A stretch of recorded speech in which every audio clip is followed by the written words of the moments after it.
विश्वं दर्पण दृश्यमान नगरी तुल्यं निजान्तर्गतं पश्यन्नात्मनि मायया बहिर्बोधभूतं यथा निद्रया या साक्षात् कुरुते प्रबोधसमये स्वात्मानमेवाद्वयं तस्मै श्रीगुरुमूर्तये नमः।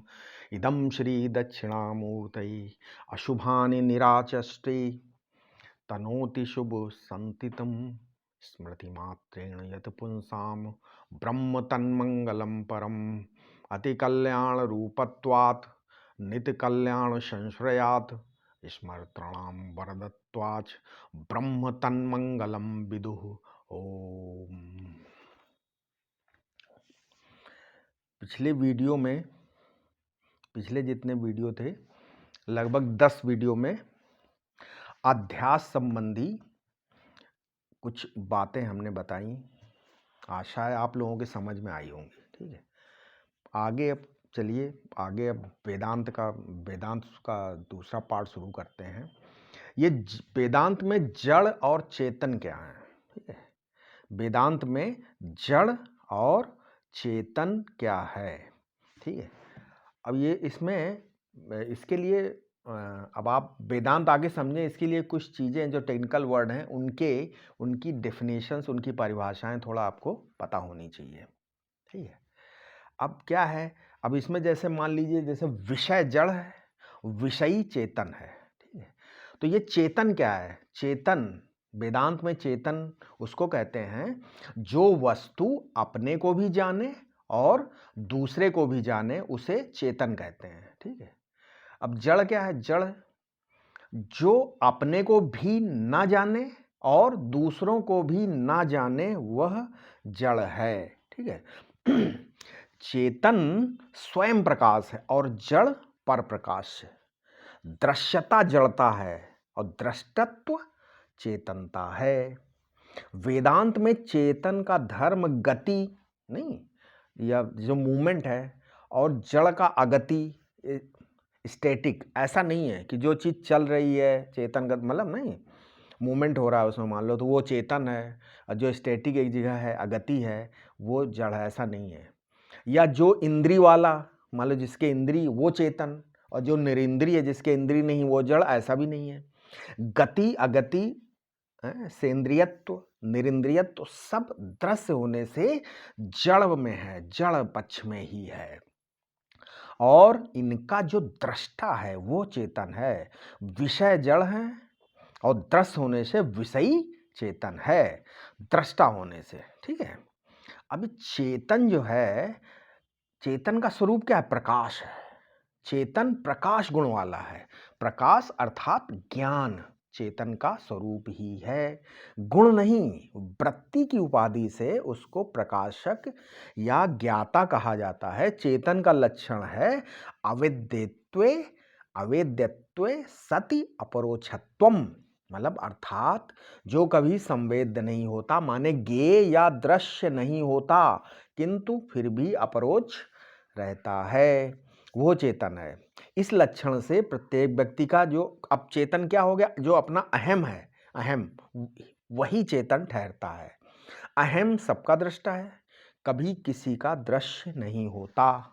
और क्या है? मैं नहीं हूं, इस अनुभव से भी आपको ये अनुभव भी नहीं होता है कभी।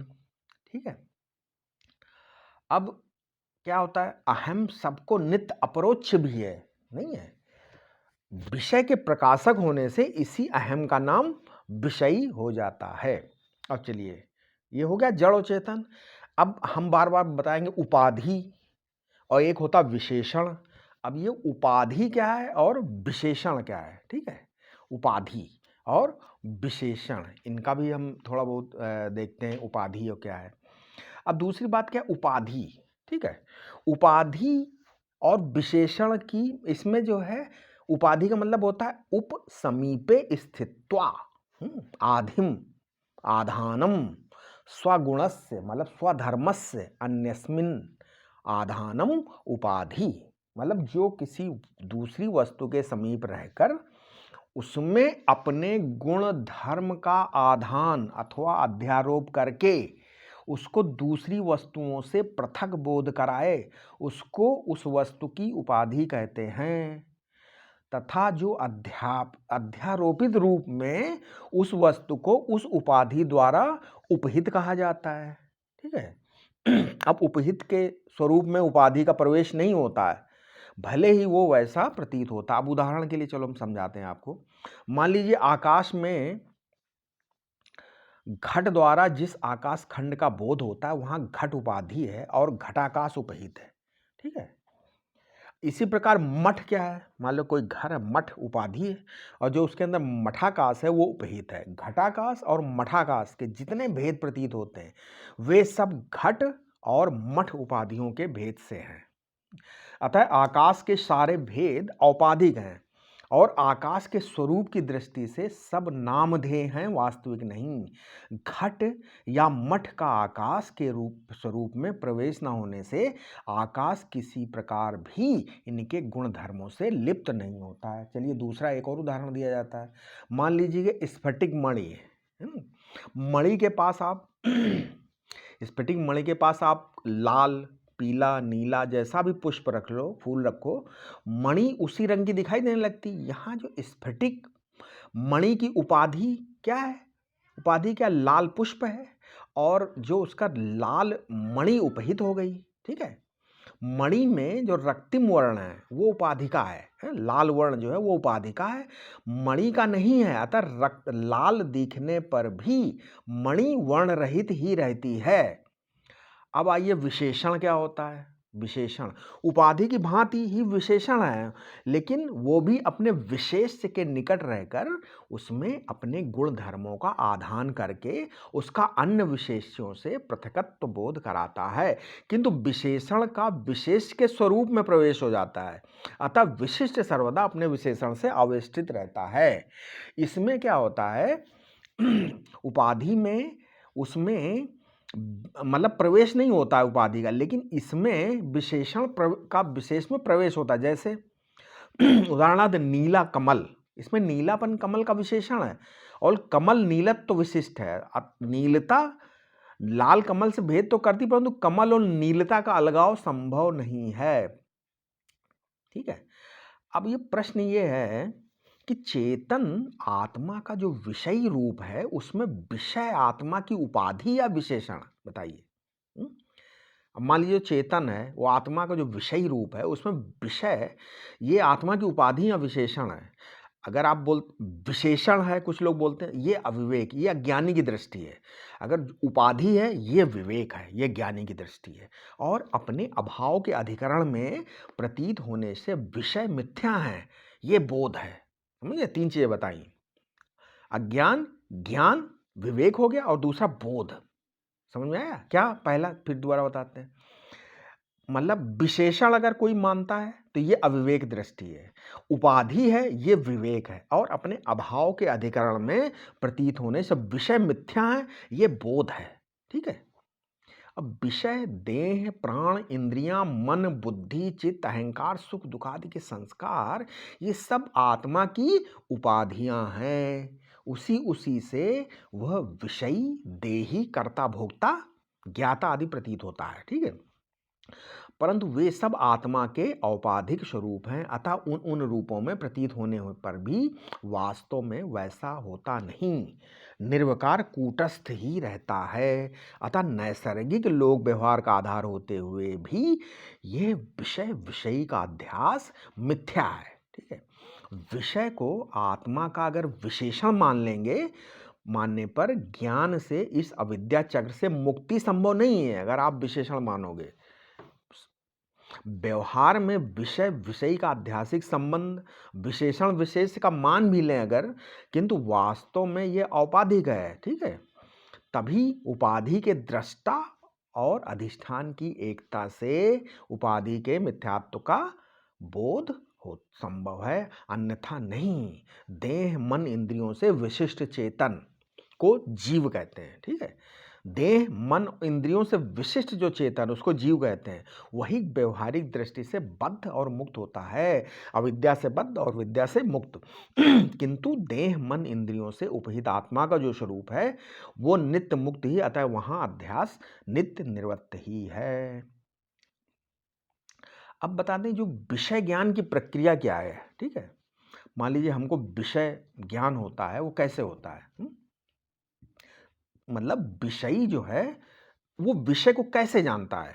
चक्षु आदि की वृत्ति के द्वारा, केवल अंतःकरण की वृत्ति के द्वारा, या सीधे साक्षी के द्वारा? तीनों दशाओं में विषयी तो एक ही रहता है। जागृत अवस्था में विषयी चक्षु, अब जागृत अवस्था में विषयी चक्षु आदि की वृत्ति के द्वारा विषय को जानता है, और स्वप्नावस्था में वो चेतन केवल अंतःकरण की वृत्ति के द्वारा जानता है, और सुषुप्ति में सबके अभाव को वो सीधे ही जानता है। ठीक है, समझ में आ गया? अब ये आभास क्या है? वृत्ति सहित आत्मा का नाम ही वेदांत में आभास कहा गया है। वृत्ति सहित आत्मा का नाम वेदांत में आभास कहा गया है। अतः जागृत और स्वप्न के विषयों को हम आभास भास कह सकते हैं, तथा सुषुप्ति को साक्षी भास। समझ में आ गया? विषयी स्वयं में जो वस्तु है वही स्वयं साक्षी है। विषयी स्वयं में जो वस्तु है वह स्वयं साक्षी है, वही सर्वाभासक स्वयं प्रकाश है। साक्षी धर्मी नहीं होता, तथापि उपाधि के कारण उसी को धर्मी कहा जाता है। विषय क्या है? इदम प्रत्यय गोचर है, और विषयी अहम प्रत्यय गोचर बता चुके हैं। परंतु अहम जो है वो शुद्ध साक्षी है, अहम सर्व प्रत्यय साक्षी है, वो अहम प्रत्ययी नहीं, अहम प्रत्यय का साक्षी है। प्रत्यय तो सबके बनते हैं, सारे विषय के प्रत्यय बन सकते हैं, बन जाते हैं। वृत्ति में विषय के प्रतिबिंबन का नाम प्रत्यय है। प्रत्यय क्या है? वृत्ति में जो विषय के प्रतिबिंबन का नाम प्रत्यय है। विषय के प्रत्ययों के साथ तदात्मापन्न होकर ही साक्षी अहम प्रत्यय का विषय बनता है। साक्षी का कोई प्रत्यय नहीं बन सकता। अहम बद्धा, अहम मुक्ता, अहम विद्वान, अहम मनुष्य इत्यादि जो अहम प्रत्यय हैं उनमें अहम तो शुद्ध साक्षी है, और बद्धता मुक्तता आदि के प्रत्यय तत्तद विषय संबंधी। इस प्रकार समस्त अहम प्रत्यय शुद्ध साक्षी के आध्यासिक स्वरूप का ही बोध कराते हैं। ठीक है, विषय में वृत्ति, विषय में जो वृत्ति व्याप्ति होती है, ठीक है, दूसरे शब्दों में वृत्ति विषयाकार होती है। अभी वृत्ति व्याप्ति क्या बोलते हैं? वृत्ति व्याप्ति मतलब जब वृत्ति विषयाकार होती है, विषय में जब वृत्ति व्याप्ति होती तब विषय का ज्ञान और उस ज्ञान का अभिमान, ये दो परिणाम होते हैं। उसके बाद बोलते हैं एक होती फल व्याप्ति। ज्ञान के अभिमान का नाम फल व्याप्ति है, और अभिमानी का नाम विषय हो जाता है। समझ गए? सावृत्तिक होने से ये अभिमानी आभास ही है, और स्वरूप से शुद्ध साक्षी है। विषय ज्ञान इदम प्रत्यय मूलक है, और विषयी ज्ञान अहम प्रत्यय मूलक है। प्रत्यय तो सभी बाधित हो जाते हैं, परंतु सर्व प्रत्यय साक्षी जो आत्मा है वो अबाधित सत्य है। जागृत के प्रत्यय स्वप्न में नहीं रहते हैं, और स्वप्न के सुषुप्ति में नहीं रहते, सुषुप्ति स्वयं जागृत में नहीं रहती। इस प्रकार इन प्रत्ययों से जाने वाले जो विषय हैं वो भी व्यभिचारी भाव होने से बाधित हैं, किंतु जो विषयी है उसके ज्ञान स्वरूप का कभी व्यभिचार नहीं होता। अतः विषयी आत्मा अबाधित सत्य है। ठीक है, अभी आत्मा है, उसके न होने का अनुभव कभी नहीं हो सकता। अतः आत्मा क्या है? सत्य है।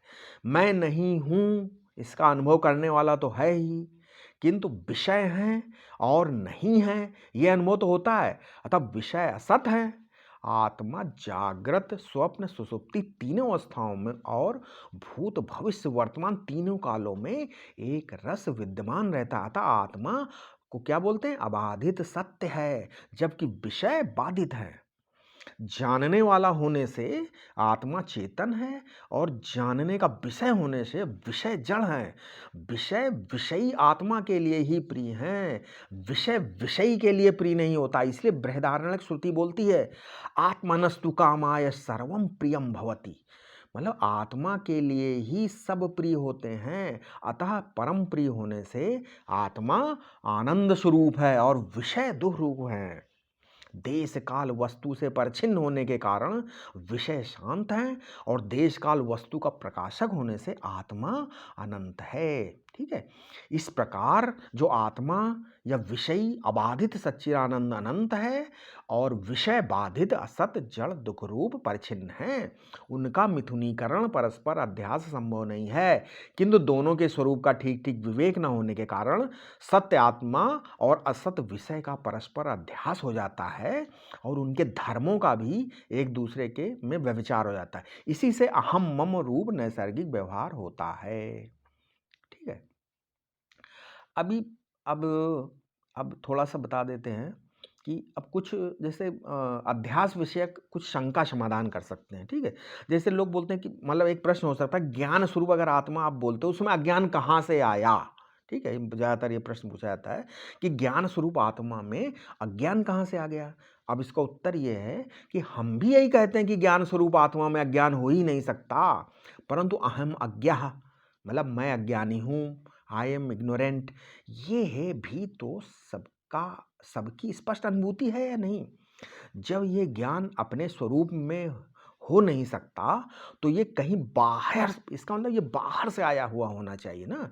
विषय से बाहर तो विषय ही है, अतः विषय की जड़ता ही आत्मा में अज्ञान के रूप में प्रतिबिंबित होती है। विषय के धर्म का विषयी में अध्यास, इसी का नाम अज्ञान है। ये अध्यास किसी सादृश्य या संसर्ग के कारण नहीं है, क्योंकि विषय और विषयी परस्पर विरुद्ध स्वभाव वाले हैं, अपितु यह अयुक्त स्थानीय अध्यास है। तो आत्मा में अज्ञान नहीं हो सकता और विषय में ज्ञान नहीं हो सकता, फिर भी आत्मा में अज्ञान भासता है और विषय में ज्ञान। इस अयुक्त स्थानीय अध्यास का कारण मात्र अविवेक या भूल ही है। यदि कहो कि इस अविवेक का कारण क्या कारण है, तो वो भी अविवेक है। अविवेक कारण अविवेक हो जाएगा। अगर ये ऐसे ही बोलते रहोगे कि इस कारण का विवेक, इसका विवेक, उसका विवेक, तो फिर क्या हो जाएगा, जैसे बताया था, ये अनवस्था दोष हो जाएगा। ठीक है। अब एक और प्रश्न उठ सकता है, ठीक है, यदि अविवेक ही मान लिया आप बोलते हैं अध्यास में हेतु है, तो दृष्टा दृश्य के सांख्य विवेक से ये नष्ट हो जाएगा। तो ये जो सांख्य, देखो दृष्टा दृश्य का विवेक सांख्य योग में भी है, तो उससे क्या नष्ट हो जाएगा। वेदांत के फिर ब्रह्म विचार की क्या जरूरत है। तो इसमें उत्तर इसका ये कि सांख्य विवेक में, क्योंकि सत्य दृष्टा का सत्य दृश्य के साथ मिथुनीकरण, समझिए यहाँ पर, वहाँ पर जो सांख्य में दृष्टा दृश्य, उसमें दृष्टा भी सत्य और दृश्य भी सत्य, तो सत्य दृष्टा का सत्य दृश्य के साथ मिथुनीकरण होता है, अतः वहाँ दो सत्यों का विवेक हो गया ना परस्पर। किंतु वेदांत में क्या है, फर्क है यहाँ। वेदांत में दृष्टा सत्य है और दृश्य मिथ्या है, अतः यहाँ क्या हो गया, यहाँ सत्य और मिथ्या का विवेक है। एक बार सत्य का मिथ्या से विवेक होने पर अयुक्त स्थानीय अध्यास सर्वदैव के लिए निवृत्त हो जाता है, जबकि सांख्य में दृश्य सत्य होने के कारण पुनः पुनः अध्यास की संभावना रहती है। जब सत्य दो होते हैं तो दोनों परिच्छिन्न और अपूर्ण रहते हैं, अतः सांख्य में अध्यास निवृत्ति नहीं हो सकती, अतः ब्रह्म विचार करना चाहिए। एंड ब्रह्म विचार की सार्थकता है। ठीक है, आत्मा सत है इसलिए है और रहेगा, विषय असत है इसलिए वे नहीं है। ठीक, परंतु लोग कहते हैं विषय तो हैं और रहेंगे, बस हम नहीं रहेंगे। तो विषय में जो अस्तित्व है वो आत्मधर्म है, समझ गए।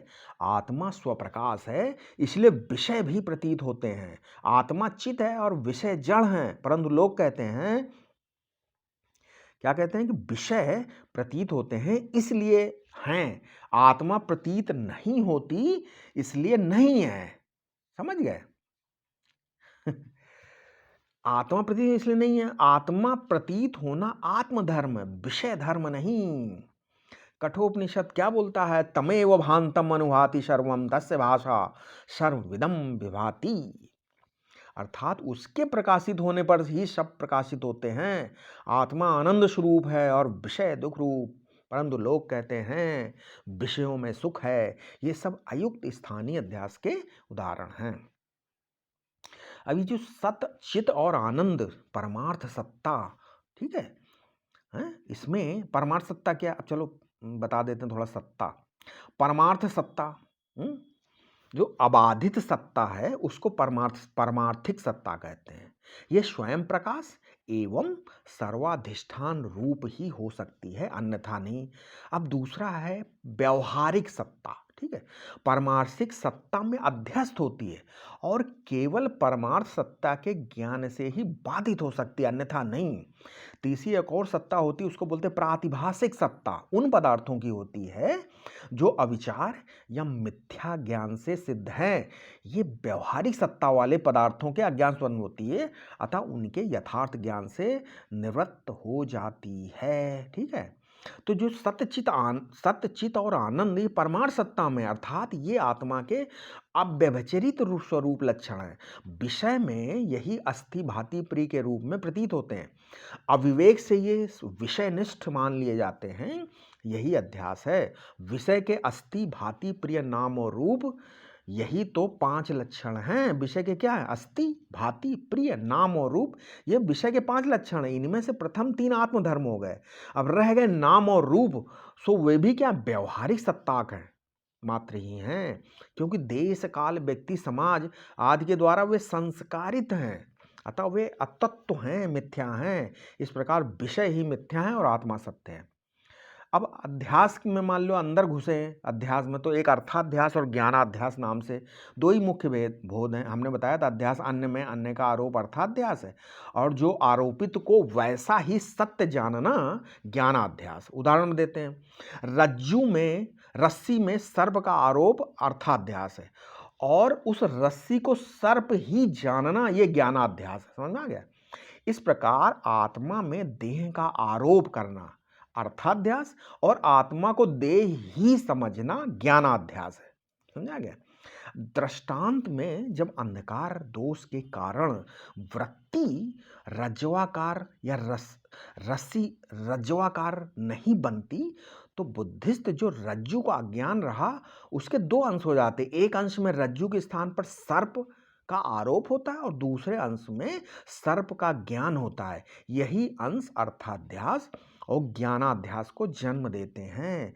अब दाष्टान्तिक में अगर जब मैं इसको ऐसे ले सकते हैं कि मैं जब अपने परमार्थता अपने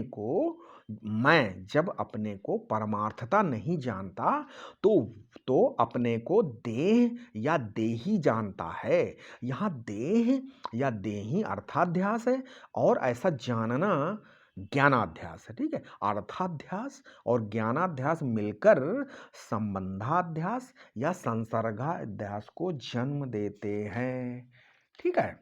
नहीं समझ में आया? मतलब अब अर्थाध्यास प्लस ज्ञानाध्यास इज इक्वल टू संबंधाध्यास या संसर्गाध्यास, ठीक है। अब अर्थाध्यास और ज्ञानाध्यास दोनों मिलकर संबंधाध्यास या संसर्गाध्यास को जन्म देते हैं। अब जैसे मैं देह हूं, ये अर्थाध्यास है, और देह मेरा है, ये संबंधाध्यास है, ठीक है। समझ में आ गया? अब सारे अध्यासों का जो उपयुक्त जितने भी अध्यास हमने बताए हैं, उनका मूल है अविवेक, अज्ञान, अविद्या और तज्जन्य मिथ्या ज्ञान निमित्तक सत्य और मिथ्या का मिथुनीकरण। वेदांत विचार मूल अज्ञान पर ही चोट करता, जबकि दूसरे जितने मतावलंबी अध्यास की शाखा उपशाखा का ही भेदन करते हैं, छेदन करते हैं, ठीक है। अब एक और प्रश्न हो सकता है, यहाँ ले लेते हैं। यदि नैसर्गिक, मान लो प्राकृतिक जो व्यवहार, नैसर्गिक व्यवहार का आधार अहम मम रूप अध्यास है, तब तो ब्रह्म ज्ञान के पश्चात ज्ञानी का आप लोग बोलते हैं कि ये जो लोक व्यवहार समाप्त हो जाना चाहिए, है? ये तो बड़ी भयावह स्थिति। मान लो ये अहम मम रूप आप बोलते हो अध्यास है, तो ज्ञान होने के पश्चात ब्रह्मज्ञानी का लोक व्यवहार समाप्त हो जाएगा, ऐसा नहीं है। लेकिन उत्तर में क्या है, ऐसा नहीं है। देह में अहम और मम भाव देह के साथ ही पैदा होते हैं और शरीर के साथ ही मरते हैं, समझ गए।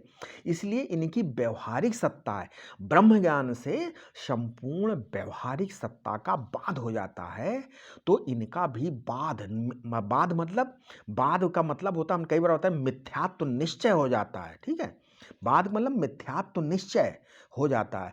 अज्ञानी के जीवन में ये सत्य बने रहते हैं, इसलिए इनके परिणाम में जो भय, बंधन और दुख हैं वे अज्ञानी को पीड़ित करते रहते हैं। ज्ञानी के लिए वे बाधित रहते हुए भी वर्तमान रहते हैं, अतः ज्ञानी का लोक व्यवहार भी चलता रहता है और उसको कहीं भी भय, बंधन और दुख नहीं व्यापते। यह तो मुमुक्षु के लिए भयावह नहीं बल्कि सुखद स्थिति है। फिर एक प्रश्न, कुछ लोग बोलते हैं ये सत्य और मिथ्या का मिथुनीकरण आखिर क्यों हुआ, कैसे हुआ? उत्तर ये है कि ये प्रश्न ऐसा ही है। इसका क्या प्रश्न है? जैसे कोई पूछे कि आकाश नीला क्यों है, आप ऐसे ही पूछ रहे। तो इतनी बातों को पहले आप मानो तो कि आकाश नीला है, नीलिमा उत्पन्न हुई है, किससे उत्पन्न हुई? अब आप पूछते हैं कि आकाश नीला हुआ कैसे? वैसे इसका उत्तर यह है कि आकाश नीला है ही नहीं। आकाश में नीलिमा दिखती भर है। नीलिमा तो तेज का गुण है और जो आकाश पर थोप दिया गया है। उसी प्रकार सत्य और मिथ्या का मिथुनीकरण हुआ ही नहीं। सत्य में मिथ्या की प्रतीति भर है। आत्मा में 3 काल में अध्यास हुआ ही नहीं। उसकी उत्पत्ति सी और विनाश सा दिखता भर होता है। प्रतीत का सत्य होना आवश्यक नहीं है और मिथ्या वस्तु प्रतीत ही न हो यह भी आवश्यक नहीं है, ठीक है। आकाश में नीलिमा, रज्जु में सर्प, शुक्ति में रजत इत्यादि भ्रम स्थलों में नीलिमा, सर्प, रजत आदि मिथ्या भी हैं और प्रतीत भी होते हैं। अब यदि कहो कि नीलिमा, सर्प आदि पदार्थ अन्यत्र तो सत्य हैं ही, तो हम पूछते हैं कि जो दाष्टान्तिक है उसमें सर्वाधिष्ठान ब्रह्म से पृथक रहकर किस अध्यस्त की सत्ता किसमें भासेगी? इसलिए जो सन्मात्र है वो ब्रह्म ही है, ठीक है। अब आगे थोड़ा सा और लेते हैं कि ये अज्ञान और ब्रह्म विचार, ठीक है, ये क्या, इन दोनों में क्या संबंध हो सकता है, ठीक है। अज्ञान और ब्रह्म विचार, ठीक है। अब इसमें थोड़ा हम जैसे पहले बताया था विवरण और विवरणकार और भामतीकार, ठीक है, इन लोगों का थोड़ा सा देखते हैं। दो प्रस्थान है अद्वैत वेदांत में, उसका हम बात करते हैं, ठीक है। अब हमने क्या देखा, अभी तक हमने देखा कि सभी अध्यासों में उनका अधिष्ठान का अज्ञान निमित्त है। उसी से सत्य और सत्य अधिष्ठान में मिथ्या अध्यस्त का मिथुनीकरण सा प्रतीत होकर अध्यास का हेतु बनता है। ये अज्ञान मिथ्या अर्थात सद असत विलक्षण अनिवर्चनीय है और अध्यास का अहम मम का भाव कारण है। ये विवरणकार का मत है, ठीक है, विवरणकार। उन्होंने बोला मिथ्या अज्ञानमेव निमित्तम यस्य सह मिथ्या ज्ञान निमित्या मिथ्या शब्दस्य अनिवर्चनीत्वात्, विवरणकार बोलते हैं, ठीक है। मतलब ये अज्ञान मिथ्या अर्थात सद असद विलक्षण अनिवर्चनीय और अध्यास मम का कारण है, ये विवरण। अब ये जो अब भामतीकार बोलते हैं, श्री वाचस्पति मिश्र का कहना है ये अहम मम भाव रूप अध्यास ही मिथ्या ज्ञान है, किंतु दोनों के मत में अध्यास मिथ्या है और अज्ञान भी मिथ्या है, ये बात समझनी चाहिए। भामतीकार बोल रहे मिथ्या ज्ञानमेव निमित्तम यस्य सा मिथ्या ज्ञान निमित्ता, ठीक है। अज्ञान के संबंध में कई कारण, पहली बात तो अज्ञान का कोई कारण नहीं होता। अज्ञान का कारण अज्ञान है, ठीक है। अज्ञान की सिद्धि के लिए प्रयत्न नहीं किया जाता, अज्ञान की निवृत्ति के लिए प्रयत्न किया। दूसरा, अज्ञान अनादि और शांत होता है। यदि अज्ञान की आदि हो तब भी अज्ञान होता ही नहीं, क्योंकि अपनी उत्पत्ति के पूर्व क्षण में उसका अभाव होगा। अज्ञान कैसा भी पुराना हो वो ज्ञान से निवृत्त हो जाता है, अतः अज्ञान शांत है। तीसरा, अज्ञान के आश्रय और विषय की एकता से एकता के ज्ञान से अज्ञान निवृत्त हो जाता है। उदाहरणार्थ, मैं ब्रह्म को नहीं जानता, इस अनुभव में अज्ञान का आश्रय मैं हूँ और विषय ब्रह्म है, ये ज्ञान उदय होना ही मैं ब्रह्म हूँ, तब आश्रय और विषय की एकता से अज्ञान समाप्त हो जाता है। चौथा, एक और, अज्ञान कोई अभाव पदार्थ नहीं है। ज्ञान के अभाव का नाम अज्ञान नहीं है, मिथ्या ज्ञान का नाम अज्ञान है। पांचवा और ले सकते हैं कि अज्ञान का स्वरूप सद असद विलक्षण अनिर्वचनीय है। वो सत्य इसलिए नहीं है क्योंकि परमार्थ सत्य में अज्ञान नहीं, असत्य इसलिए नहीं क्योंकि उसका कार्य जो अध्यास है, बंधन है, वो स्पष्ट रूप अनुभव में आता है। अतः सद असत रूप हो नहीं सकता क्योंकि सत और असत परस्पर विरुद्ध हैं। इसलिए विवरणकार का कहना है कि जब तक ब्रह्म ज्ञान नहीं होता तब तक अज्ञान को अनिर्वचनीय पदार्थ मानकर ब्रह्म विचार की पद्धति चालू रखनी चाहिए। कुछ बोलते हैं कि ब्रह्म विचार अभी नहीं करना चाहिए क्योंकि अध्यास नैसर्गिक है। वो भला ब्रह्म विचार से क्यों निवृत्त होने लगा, ये भी एक प्रश्न है। तो ब्रह्म विचार, उत्तर इसका है कि ब्रह्म विचार अवश्य करना चाहिए क्योंकि उससे अध्यास नैसर्गिक होने पर भी निवृत्त हो जाएगा। विचार से मिथ्या ज्ञान की निवृत्ति होती है। ये मैं हूँ और ये मेरा है, ये मिथ्या ज्ञान है। और मैं और यह के यथार्थ स्वरूप का विचार उदय होता है, तब मैं सत्य है और यह उसी में अध्यस्त है, अतः मिथ्या है, ये अनुभव हो जाता है। सत्य और मिथ्या का संबंध शक्य नहीं है। इस विचार से अहम, मैं हूँ, मैं हूँ, ये अर्थाध्यास और ये मेरा है, ये संसर्गाध्यास दोनों एक साथ निवृत्त हो जाते हैं। असल में ब्रह्म विचार से ज्ञानाध्यास की निवृत्ति होती है। पूर्वोक्त दोनों अध्यास ज्ञानाध्यास से भिन्न है ही नहीं। ठीक है।